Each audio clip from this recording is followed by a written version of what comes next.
নমস্কাৰ, মোৰ নাম সঞ্জীৱ দাস। আজি মই জুবিনদাৰ গান গাম। লাষ্ট শেষ গানটো ৰৈ ৰৈ বিনালে। গানটো যদি ভাল লাগে লাইক, শ্বেয়াৰ আৰু কমেণ্ট বক্সত জুবিনদা লিখি দিব। ৰৈ ৰৈ বিনালে, ৰৈ ৰৈ বিনালে, সুৰৰে নৈ আহে বাহি,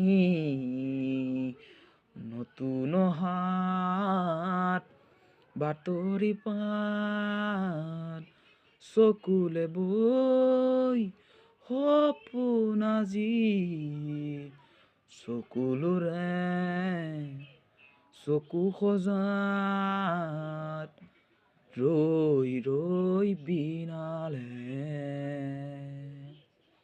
ৰৈ ৰৈ বিনালে, ৰৈ ৰৈ বিনালে, ৰৈ ৰৈ বিনালে, আকৌ এখোজ আকৌ দুখোজ, নতুন হিমাত চোতালৰে আকৌ আমি আৰিকোলাৰে, নতুন তীৰত আকাশলে